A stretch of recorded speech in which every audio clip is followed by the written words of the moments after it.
Are you ready to brand, crush, repeat?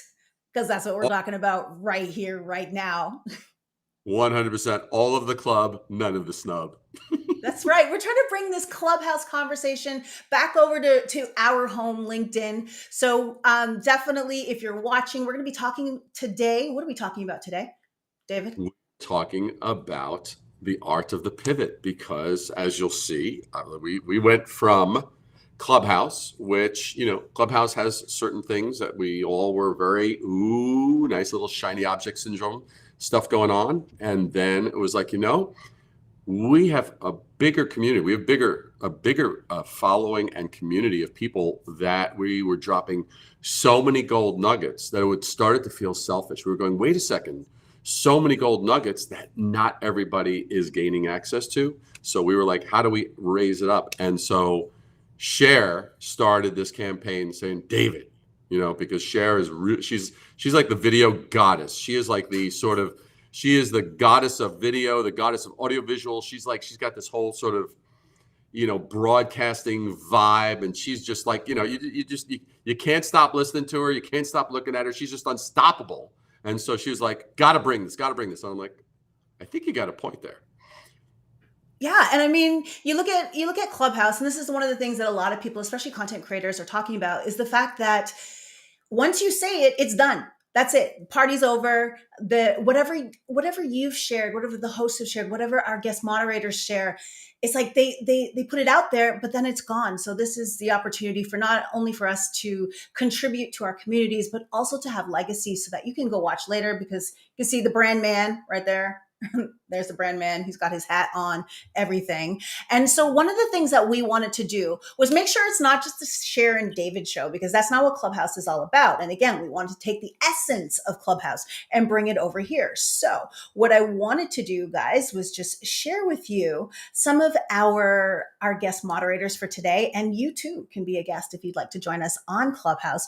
Or on LinkedIn Clubhouse. So let's just bring in our guests. And I'm just going to, before I do this, I do want to check just to make sure that we are I haven't done this in a while. So just checking to make sure that we are indeed broadcasting because that matters. And yes, we are. So that's important. All right. So to have our moderators introduce themselves. So first off, I'm going to introduce Brian.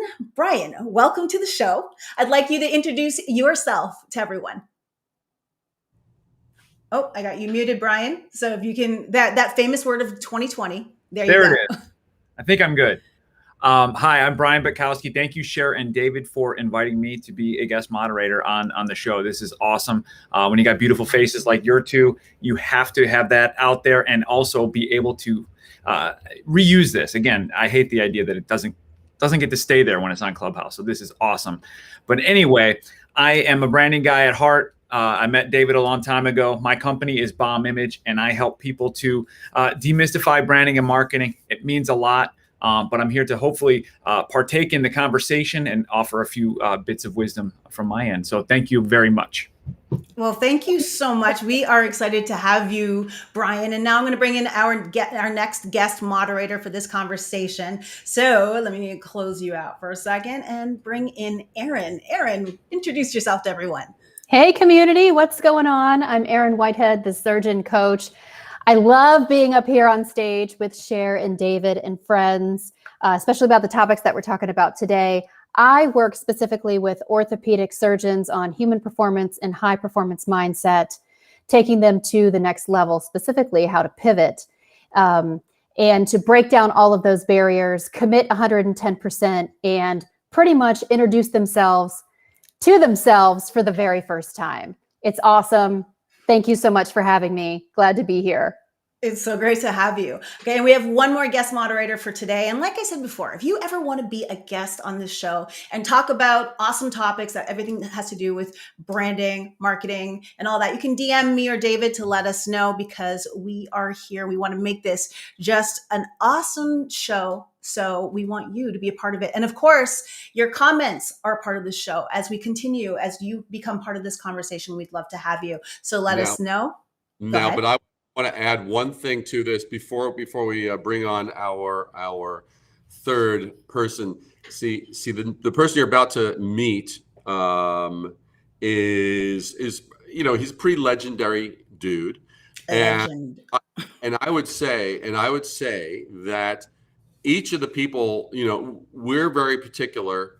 We're not exclusive where we actually are like, oh, no. But we're like, hey, we want real people who've done real things in the real world and have impacted real lives and real businesses, etc. Each of these, everyone here does that, and I know that I speak for myself and Cher that they are each rock stars in their respective areas. They each have different areas, but even though they're specific, they're applicable to everyone. That was one of our things. We want information that is going to be applicable to any business, any brand, any space, whether it's B2B, B2C, H to H, OMG, WTF, So that's the basic thing. So with that introduction, and we met in June in Montana. We were both keynote speakers at a fantastic event for entrepreneurs. And with that, I will let Cher do the formal yo, dude. Come on Yo, up. dude. That's right. So, Alec, welcome to the show. It's so great to have you. If you could introduce yourself as well.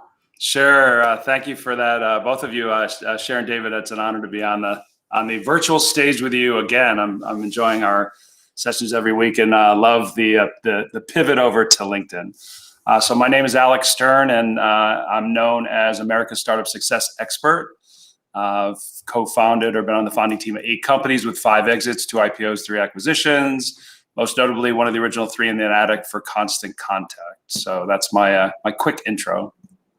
Love it. And so look at our team right here. We've got this all-star team, and we are so ready to talk about the art of the pivot and mastering the art of the pivot. Because look at us, we are literally pivoting in real time. And that's something that we definitely need to make sure that we are constantly doing to stay fresh in our brand. So David, I want to start this conversation off with you.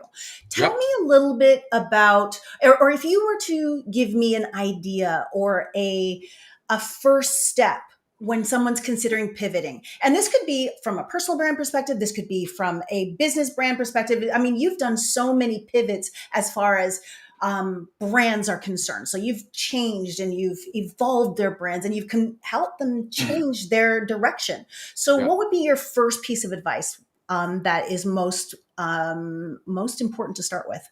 Well, I think it's important to understand. I think it's very important to understand, first of all, we're always pivoting. And what I mean by that is there are micro pivots and then there are like big pivots, right? It's like holy shit in an industry, pardon me. Holy David. Holy mackerel. There are all of a sudden we find our industry has changed or the cultural leanings have changed or the way business is done has changed because of just shifts and stuff that we got to really take a considerable we need to revisit. We need to really reevaluate. Those are the big ones, but they're the small ones. And to me, the greatest brands, the greatest leaders, the greatest artists, writers, entrepreneurs, they are always paying attention and looking at those what are the micro pivots? Because sometimes if we were to look at an industry or we were to look at a particular writer, author, leader, whatever, we'll see, wait a second, 3 years from now, they're quite a bit different than they were, but it was so beautiful and perfect in that little micro aspect that it was organic, And so I think that there literally are 2 different ones. And I look at stuff on a daily basis, almost moment to moment. It's like, okay, what needs to be done? What needs to be done? Not in a way that's reactionary, like, oh, that happened, I have to respond to that. That's a defensive poise. You want to have an offensive tactic, and you want to look and go, okay, are we in the position we need to be most effective, most memorable, most relevant, most value driven? And those are the things that drive my little micro pivots as well as the big ones.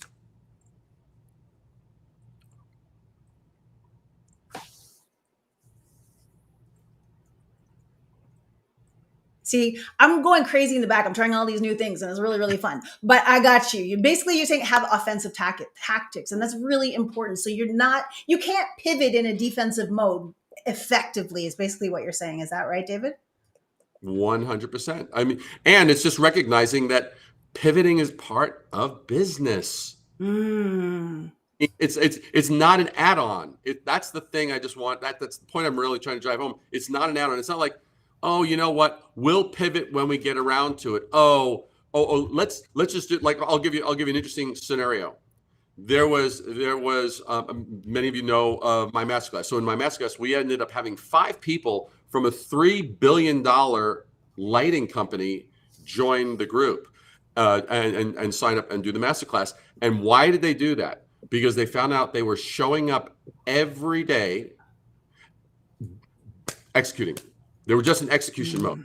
And they were finding, oh, damn it. In this category, we went from position leadership, number 1 to 2 or 3. They slipped because they were just showing up and executing. And executing is different than, having enough of an impartial, or you're observing, you're going, oh, wait a second. Right. Because if you're in the trenches, you're in the trenches. You're handling shooting, your defense, offense, you're doing all that stuff there. Well, that's why you need someone on the sideline to go, hey, guys, here's what you're not seeing because you're right in there handling it. So it's vitally important to go, okay, these 5 people were like, we need to remove ourselves. We need to spend this time, few hours every week. And then every Saturday morning, they joined our Zoom calls and they came in and they were like, wow, we need to do this.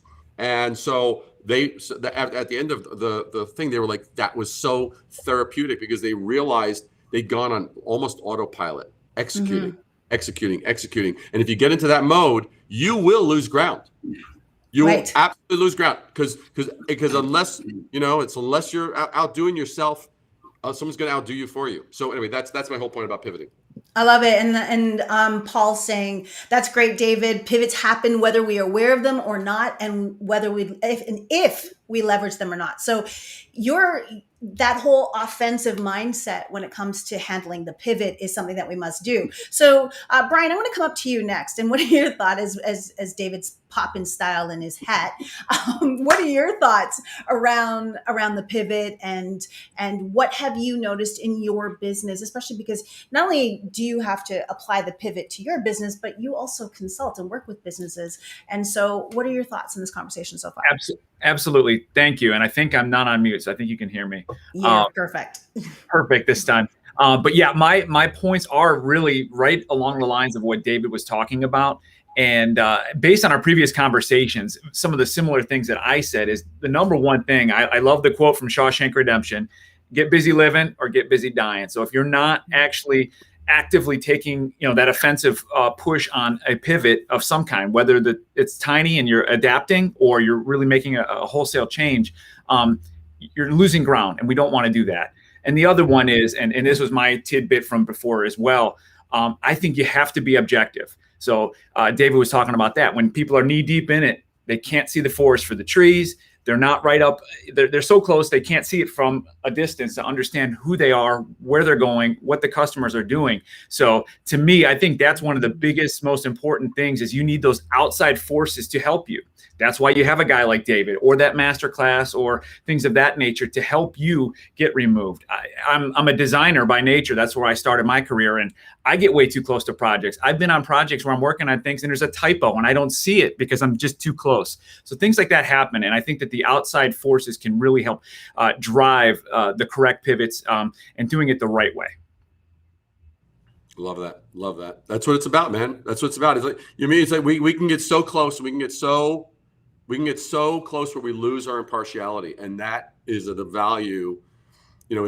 I think for anyone that's watching this, anybody, and I know I speak for all of us in we've seen it. People are so close. They've lost their impartiality and they don't realize they're doing the same old. And then all of a sudden you have a company like a Dyson who disrupts the entire vacuum industry, or you have a Tesla that disrupts, or you have an Apple that disrupts, or you have a Constant Contact that disrupts. So it's like when everybody gets into a mode of execute, then what happens is it is so ripe for those of us that are paying attention, that is the ripe time for us to go bam and come in as the disruptor, and then we have first mover advantage, because simply why? We were paying attention. Absolutely. Love it, David. Totally.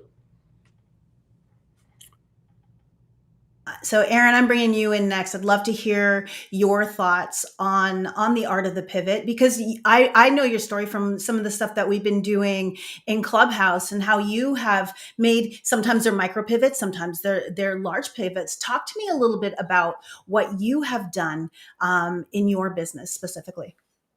So I am in healthcare and I work with orthopedic surgeons specifically on human performance and high performance mindset. And if it's one place that you need to iterate, it's if you work in healthcare.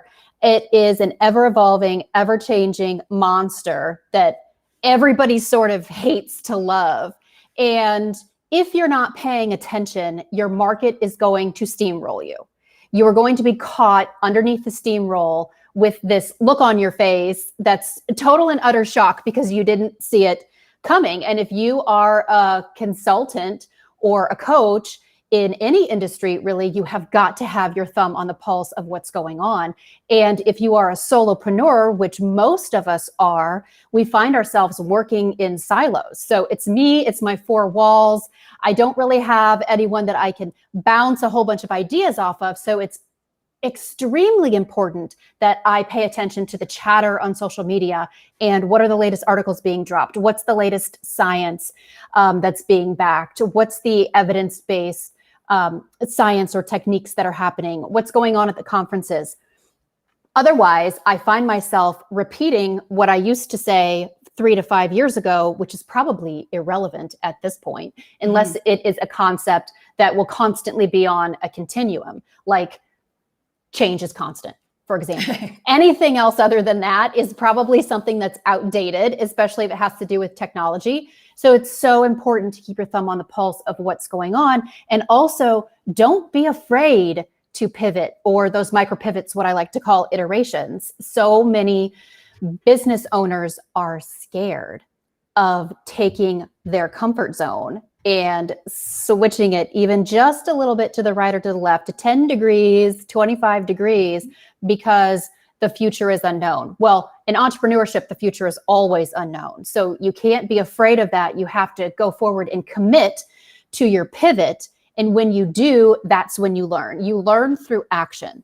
So in order to go forward and figure out what's next, or what is my market really asking for? Do I really have my thumb on the pulse of what's going on? Take some action, put one foot in front of the other. Don't be afraid to pivot, and you'll learn more, or you're going to end up being like a tree. You're going to be planted and you're going to be out of business in less than 12 months. Exactly. Oh my gosh, you're just dropping dime after dime. So I appreciate that. And I love what Paul said. So he said, execute, evaluate, evolve, critical to help know when you need to pivot. And that's from Paul. And then also Kimberly was saying, yes, healthcare is a very dynamic environment. And that exactly reflects what you're talking about. And that there's very few foundational things that are just staying the same, especially now as business is catching up or trying to play catch up with the technology that's in front of us, and they need to act this way. And what's interesting is we have one of the perfect people to come talk to us about business catching up with technology and the art of the pivot. And Alec, I'd like to go to you next on your thoughts on this conversation. Yeah, so I'm going to plus one everything that's been said, and I have to now keep rethinking what I'm going to say going last here. Thanks a lot, everyone. No pressure. Yeah, right, exactly. So I guess the first thing is, we're talking about the hamster wheel of the day-to-day tactics. And so there has to be a stepping out of that. So it's like, instead of working in the business, you're working on the business. That's when you're looking at it strategically. And you're also giving innovation time to everyone involved in the business, so that they can be constantly thinking of ways that you can do a micro pivot, or you can change something or add something, and all those are required. And I think when it comes to pivoting, sometimes if the business is not necessarily going exactly as you'd like, or competitors are nipping at your heels a little too much, we start to get where's the shiny new object? Where's that thing we can just run and go do, and it's gonna, that's gonna save the day. And Before you do that, oftentimes the change is, if you're on a lane of a highway, the change is the lane on either side of you. We often think we got to go on some other highway or in some other state or maybe some other country. Bottom line is it's probably really close. And so there's a test and invest that's required to figure that out. I love that. Lost my voice because it was so good. Test and invest. And I think that's something that, and it speaks to what Erin was saying before about fear, right? That fear of the pivot, fear of doing something. But at the same time, it's like you have to couch it under testing and just seeing and then investing as you go forward. So that is really powerful. But I'm just gonna add to that. My greatest fear is not innovating. My greatest fear, Yeah. It's like my greatest fear is showing up and feeling like I'm doing the same thing that I'm doing. It's like, man, that is the greatest. You want to see me freaking look scared? There's me being freaking scared out of my freaking pants, man, because that is death. It is. You literally have and I will say to any entrepreneur listening to this, anyone listening to this now or later, if you are scared to make moves, your days are already numbered. You've got to have the bandwidth, the footprint wide enough to be able to go, okay, we can test this. And if it fails, fine. We know where not to go. Right. And it's not going to threaten your stable base. Right. You've got, if you don't have that bandwidth, if it's so narrow that you don't have that latitude to make those tests, and just do test a little bit here, a little bit there. All of a sudden you go, whoa. And all of a sudden you discover, because if you're not discovering, you got an expiration date, man, stamped right here. Boom. Boom. Done. And I just want to say, just because I know there are people, I mean, this is our first one, so we're not interacting. At least I'm not. I mean, Cher might be, but I mean, I know she's dropping some things here, but there are some of you who are saying, hey, would love to jump on. Right now, we're kind of getting our feet wet. So for the next week or two or three, we're just kind of allowing Cher, because she's at the helm of the of the USS Enterprise here. She's at the freaking helm, and she's going to make sure we're not going into that freaking wormhole, and that we're going to space, the final frontier. So we're seeing your comments. I'm seeing them. These are awesome. Thank you for the feedback. Love the fact some of you want to jump in, which is great. We're just getting our bearings here, so that Don't worry, we'll get them faster than you think, though, because this is all about making sure that it's a community of conversation, right? Or conversation within community, and we want you to be a part of this. And that was the beauty of Clubhouse, is the fact that we could have you introduce it. So we definitely want you to be a part of this conversation. If you do want to be a guest moderator, be a guest on the show, we'd love to have you. So DM either me or David, and we'll get you on the show. And we'll just make sure it's the right fit for the episode that we're talking about, for sure. But we'd love to have you, because we know that just being on Clubhouse, you lose the barrier to entry. So we met a lot of people that we might not have met because of just opening the doors of conversation. And we want to continue to do that here and not be intimidated by video or anything like that. So if you want to join us on a future episode, let us know. We'd love to have you. And we are just having a great conversation about pivoting and how important that is. And even as one of the tips that I wanted to share for just a second is, oftentimes when you pivot, you're doing it based off of your experience as well. And you've got to start listening to that guidance that you have when you feel like, okay, it's time for a change. And that experience often comes from doing something so long that you can already see what's next. And I think that that's something that you have to start future forecasting. You got to start forecasting what's coming up next, because you don't want to be where the puck is. You want to be where the puck is going. Right. So that's something that I think is really important. And then that mastering the art of the pivot is, especially when you're established in your territory and what you do. Even if you're working within a company and you're saying, okay, I see our company pivoting down here. How can I, as a leader, make sure I'm down there so that I am tapped for that next opportunity? Right. So you've got to start looking at what's going on in the future. What do you guys think about that? I think I'm ready to register a domain that's futurepuck.com. And Just don't get your consonants mixed up because it could be problematic. yes, it could vary, especially that's bad. That's good for your brand, not for mine. But Erin, I'd love to hear your thoughts on just that, looking towards the future. You talked about, your industry being very dynamic, being very it's always moving, especially now with like med tech and everything that's converging into this space. What are your thoughts as far as trending and moving up towards the future? It's an interesting question, because as an entrepreneur, sometimes you don't really know where your industry is headed. The trajectories can change at any given time.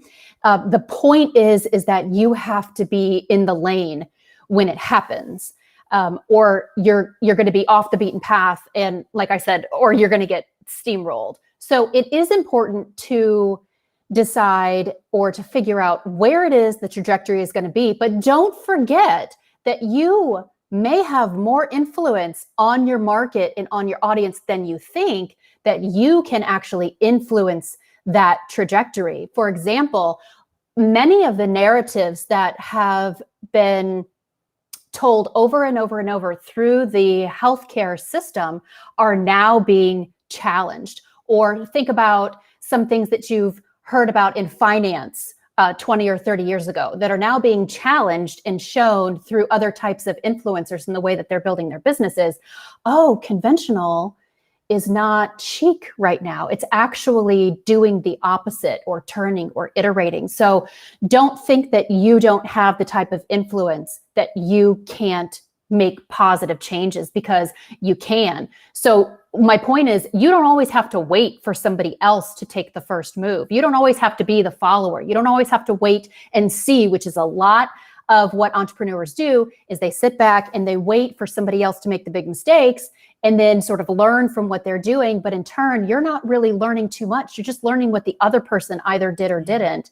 And they have, other types of nuances inside their business that are not always parallel to yours. So be thinking about where the industry is headed, but also be thinking about how you can take charge of that narrative and how you can start making those changes that you actually so desperately want to do in the first place, which is why you got into entrepreneurship to begin with, because you want to make a change. You want to be there. You believe something about your industry or the people that you're serving, and you want to get the word out. And I promise you, when you do, your tribe is going to be able to find you, and you're going to have more influence than you think. Oh, I love that. I love that. I see David nodding his head there. So I'm going to spotlight you, David, that you verified that with a blue check.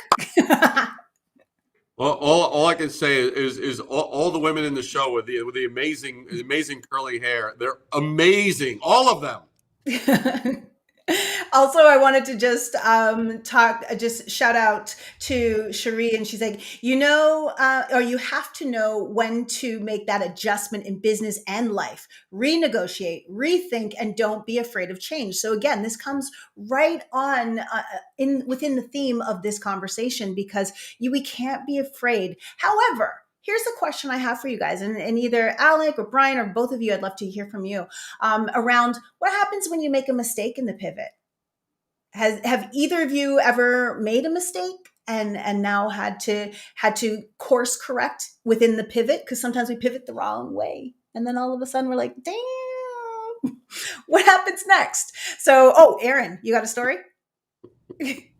Oh no, I was, I've been there and done that, but let the others, Hey, Alec, if you want to take this one, go for it. I have something else I wanted to add and piggyback on something else Cher said, but if you have we'll go to Alec. Alec, I appreciate that. Yeah. So I mean, it's the old adage of, fail fast, fail forward. You're constantly testing things. And I think one of the biggest things that where the main failure comes in is if you kind of drink your own Kool-Aid and believe what you've tested and saying, okay, we're good. Let's go and make that shift now. And you haven't gone out and actually brought it to your target market to get either aided or unaided feedback. Oftentimes we're like, oh, well, we've been working with them for a while. We really understand them, or I used to be the target market. And so we just bypass that and we bring something out there, and then it doesn't work. So you really honestly need to be testing that with others, and I don't like either of the terms, fail fast or fail forward, but you learn just as much, if not more, from a failure as you do from a success. And so you take that to your advantage. And the last thing I would say is you're not alone. Others have tested their way through different things, and you might find someone that could tell you about their success in going in a specific direction, or how they went to market with something, or where they failed and what made it fail. So I've often would seek counsel, and as David and Cher often talk about, having somebody, a third party, that independent, consultant, mentor, advisor, whoever they may be, that or sometimes more than one, to also be able to run some things by before pulling the trigger. Do the testing and then figure out if it's worth going forward or not before you truly fail, which could be a big failure to the business if you've got all the way out there and then realize it's not really what the market wants. Exactly. So I think one of the things that I'm pulling away from you is like test along the way, continue testing, always like ABT, I guess, not ABC, but ABT, always be testing, because you've got to make sure that you are not in your own head, like you said, drinking your own Kool-Aid, thinking, yes, everybody wants this, when like no one wants this. You know what I mean? So exactly. I love that. So Brian, I know that you had not about this, and I'm going to come to you in just a second, but you guys watching right now, I would love for you guys to share your pivot success tip. So if you have a tip, please share it in the comments below, and we will flash it and share it on screen and talk about it, because we know that it's not just us with the experience, it's everybody watching has a pivot tip that they probably should be sharing with the world. So if you got a tip, let us know in the comments below, because we definitely want to make sure that we're sharing your wisdom as well. Or if you have a question for any one of our guests, as well as myself or David, just let us know in the comments, and we'd love to see you there. So Brian, I'm going to come to you next, and let's continue this conversation forward in mastering the art of the pivot. Well, it's perfect. Alec had a great segue to what I was coming to right at the tail end of what he was saying, in the idea of looking to help. So my thought is anybody standing up here or sitting up here on stage could say this is easy or pivoting's easy. Well, it's not that easy. There is difficulties along the way, whether it's the testing, whether it's getting up the courage to do it. It's not always easy. We make it sound easy, but there's work involved. Now, at the flip side of that, it's not insurmountable either. But I think the biggest thing is we need to, as entrepreneurs or whoever we are out there, or larger businesses, or even if we're individuals inside of a large business, we need to try and figure out how to make this pivoting and this innovation as a part of our routines. And that's where I think if you have that outside help, or somebody that's already done something like this before, you can have that guide. You can work with somebody to get that guide and make that as part of your routine. And I know from personal experience from myself and my business, then also for my clients, that accountability, making sure that you have those accountability partners, again, whether it's a guide or a coach, or if it's a group or a mastermind class, that really makes a huge difference in making sure that you can,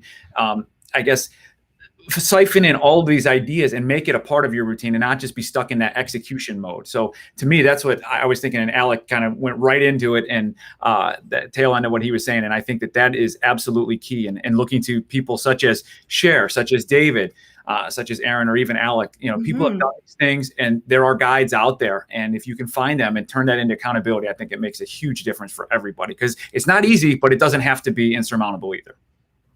I love it. And so, David, coming back to you go ahead. Well, you done a great acronym, which was like ABT, which was always be testing. I expanded that a little bit. Well, expand it. We want to hear, David. Inquiring minds want to know. Well, what's a conversation without a little cliffhanger? So I came up with ABTOYIDD. Okay. And you're probably wondering, what does that stand for, David? And I'm glad you asked. It stands for always be testing, or you're in deep doo-doo. So ABTOYIDD. And so that is the that is the acronym of the day. Always be testing, or you're in deep doo-doo.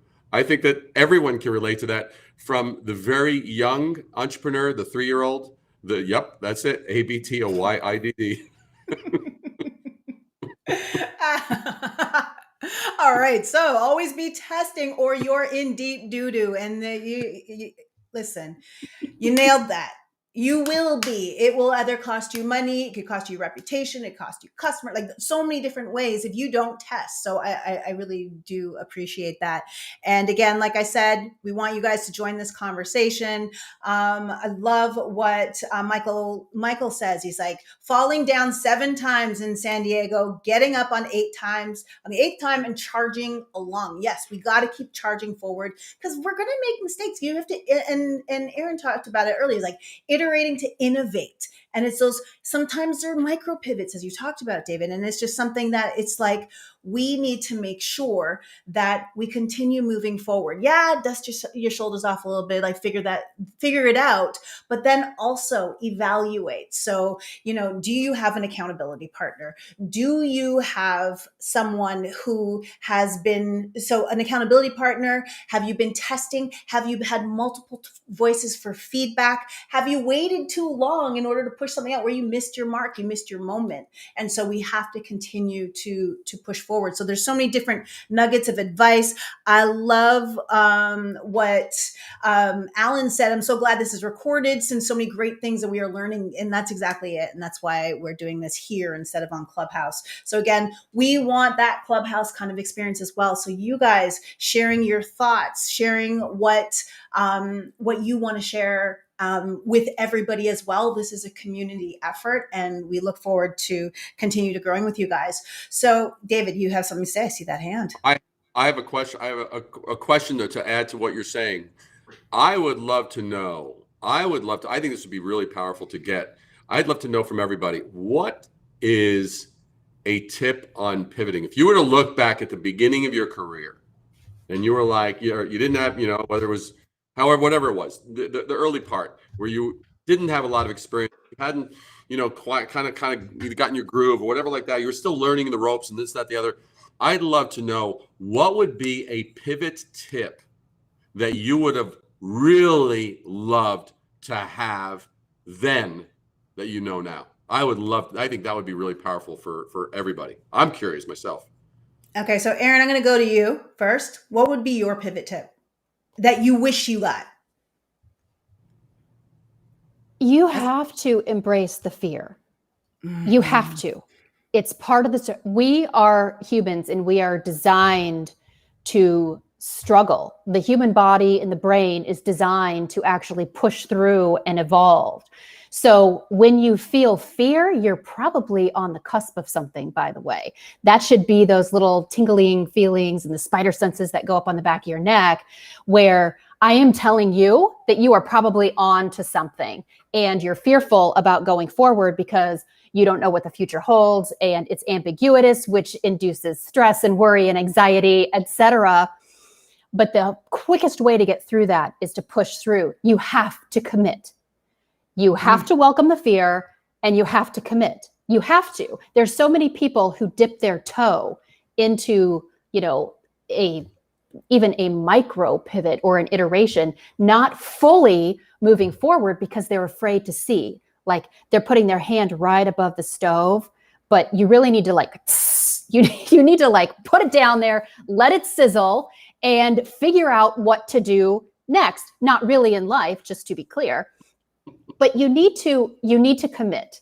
You need to commit, and it's going to be fearful, and you're going to be shaking in your boots, and you're going to be like, "Oh my gosh, is this right? Or am I just about to ruin everything?" Well, you're not going to know. And you're going to end up sitting over in the corner, spinning your circles, mystified by how come everybody else is making it except for me. Mm-hmm. So for me, it's welcoming the fear and committing 110%. Oof. So powerful. I love that. So let me see if I can get all of this in here. Hold on one second and I'll read the rest from my phone. So Alan's saying, knowing when your brand is old school, meaning having a wake up call and finally been doing the same thing for over 30 years. This caused the effect of not being looked at as a business in this century. David helped my partner and I confront, the truth and from him learn the real truth on the word branding. So again, that fear of maybe not saying that this was you, Alan, but that fear of not wanting to look at the brand and inspect and go through this process, because even as you pivot, it requires work, and it requires you going into maybe an area that you don't know as well, because it's always worked this way. But now as you evaluate the need for a pivot, you're recognizing that, okay, I need to change, and change is scary, going on what Erin was saying. And then, so I have another tip here: clarity through action. I made a t-shirt with that on it. So Paul, when you come on the show, you're going to wear your t-shirt with that. So it's my mantra right now. I love that. And then let's see. Sherry, you're saying, or Sherry, sorry, you're saying own your mistakes, which is not always a successful change. Correct your mistake. In PR and communications, it's a constant adjustment. Learn and make a do-over. And that's good. You got it. Don't be afraid. Embrace the do-over if it's required. And then let's see, one more. Work with the person in front of you and do not compare to others. That is also really powerful. I love that tip, because that would be something that for my tip, it would be similar to, don't compare your start to somebody else's middle. Don't compare your pivot to somebody else's middle as well, right? Because oftentimes it's like, we see somebody and they're further along than we are. They have different support or whatever. And then we're like, oh, we need to be like that. It's like, no, you need to be like you. Do the work so that you can put it in front of you. And so I know for me, those are things that earlier on, always looking at other people and what they're doing. And that would dictate I wouldn't even call them pivots. I was going all over the place. So I was just spinning, right? And then until you get you, and even still, you have to, when you realize that you've matured along with your brand, and especially if you're a service-based brand or expertise in that area, you've got to, don't be afraid to narrow and pivot into a narrowing niche, like bring it right down. So I've done a lot of talking. I would love to hear from, let me see, Alec, I'm going to bring you in right now. So what's the one pivot tip you wish you received before, when you were younger or whatever? I'm still young at heart. Exactly. Yeah. So and I I would young in business, That's right. Every time you start a new company, you're a junior at whatever it is. Exactly. So yeah, I think the big thing was, feedback's a gift, that, everyone talking about fear, and, you're sitting there and you've got those moments of like, are we making a big mistake here? And you can, validate what you're doing and get that feedback and give you the confidence to go forward. If your target market's telling you, that not only do we think this is useful, but, but is it something you'd pay for? Yes. If it's that big of a pivot where it's going to cost them something, if it's feature based, then you have an opportunity to come out and shine when you say, okay, we heard you, you told us, we heard you, and we've changed this from your feedback, and you look like a hero because you're listening to your customers. So I think the feedback as a gift is a big one for me that I didn't necessarily truly think I needed as much of it as I did in the earlier days, and now it's priceless. We never do think we need any of that feedback. We're immortal. We're impervious. We are not even humanly. We're not even genetically capable of making an error. We're flawless. I think we all have that to some degree when we're starting in our career. We are the gift that just keeps on giving, even when someone says, you want to reject that. And you're like, no. You don't get the vision. You don't get the big picture. You don't get it. I love it. And I mean, going back down to that, feedback is a gift. And that's something that I know when I was younger, right? Because don't let this face fool you. I'm closer to 50 than I am to 40. So when I was younger, it was one of those things. I was afraid of feedback, and I was afraid, and it sounds insane. Right now, as I've matured and, been over a decade in my business, it sounds insane to think that I'd be afraid of feedback, but I was. And that wasn't just in business. It was in my career as well. It's just like that, getting that feedback. That's that fear of not being good enough. And the more you know who you serve and who you're meant to help, and the more you focus in on that also, you want that feedback to make sure that you're serving. And if you need to pivot, that conversation, that's exactly what you want to do. So that's really important, that we all do that, is like get that feedback. Even if you're cringy a little bit about it, it's just like, get over it. And it doesn't matter. I still deal with that. Yeah. And Erin's just like, yeah, that's me. I get it. So, well, I think it's interesting what you're saying, Cher, because if you think about it, a lot of entrepreneurs have pivoted from the corporate structure. And inside the corporate structure, you're conditioned to receive that yearly, annual piece of feedback. And then you move into entrepreneurship where you're not receiving any feedback at all. And you might only look at it on an annual basis because that's what you've been doing for the last 20 years in life, is sort of waiting for somebody else to tell you what to do next. And when you're an entrepreneur, you cannot do that. You cannot sit and wait, because no one's going to be ringing on your door going, oh, Erin, guess what? I've got the greatest pivot for you. This is what you should do. None of that happens, right? Success doesn't always just come knocking on the door. We have to go find it. And you have to find your pivots, and you have to find your iterations. And it doesn't happen just once a year. It happens all the time. It's on a continuum. And I love this. Carl's comment is right in lockstep with what you were saying. And it says, tip, keep finding fun ways to get feedback from your customers. Get them involved in your pivots. It can show them how committed and passionate you are about your brand. And I think that is a fire. Exactly. So Brian's right there with me. I'm gonna add another facet to this, which is the factor that if anybody listening to this, if you are in a culture, if you are in a business where the business considers the customer or the client an opponent, you are screwed. That is the most unhealthy foundation for a business. That is BS. That is unworkable. Now, granted, this is not to say that, of course, look, I mean, I routinely, probably every day, I'll speak with a client. They'll go, well, we're thinking of doing blah, blah, blah. I said, well, that's wrong. And here's why. But that's me guiding them. That's not me saying, you're an idiot. I'm a brilliant whatever. And you're a bozo. You're stupid. Just shut up and just, that's wrong. See it's not this. It's a collaborative thing. We are helping. And that's why it's so vital. We must be in a collaborative understanding that we're here to serve them. We are here to provide that. We're also there to look where they're not looking, because the customer is not going to know. They're not going to innovate for us, but they'll drop little breadcrumbs of like, ooh. And if we connect those the breadcrumbs / dots with other ones that we see going on, all of a sudden, bam, you want to pivot? There's your freaking pivot. But just know that that's a red flag. If you have a culture that's kind of like, oh, customer, such a pain in the ass, that is toxic. That will eat. And I think it's really important that we also recognize that it's not just a brand pivot, it's a culture culture pivot. It's an experiential pivot. And you got to look at what kind of experience are you creating.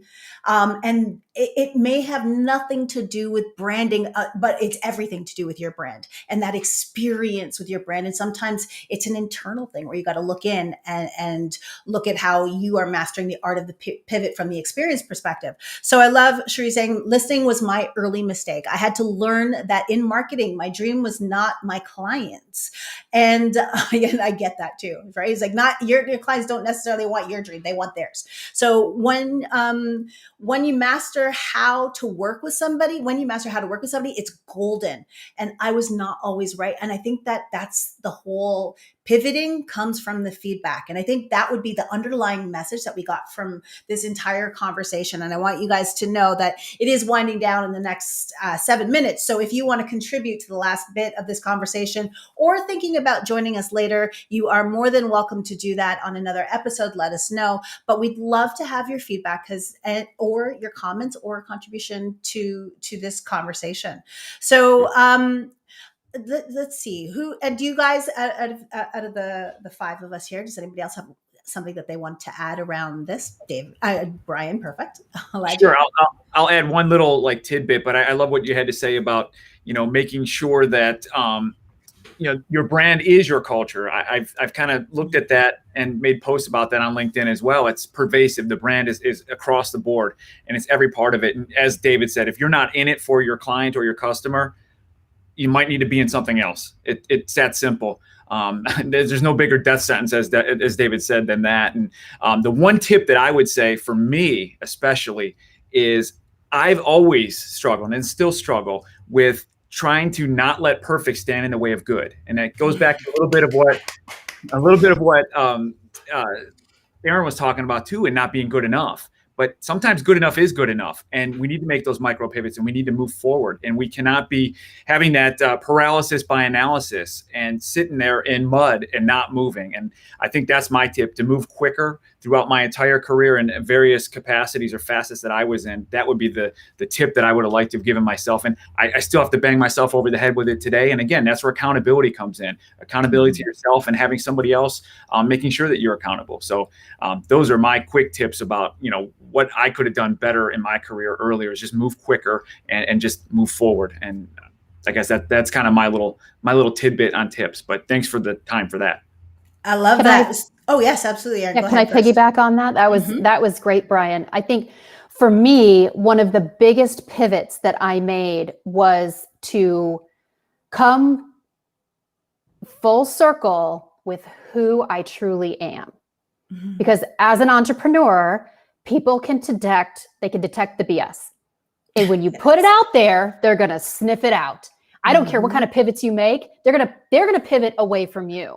And so what I did was I decided I'm going to be who I am, and I'm going to put it out there. I'm going to commit to it, and I'm going to go forward. And those types of decision making and those types of commitments also allow me to determine who I choose to work with versus who I choose not to work with, because it's not necessarily a good fit.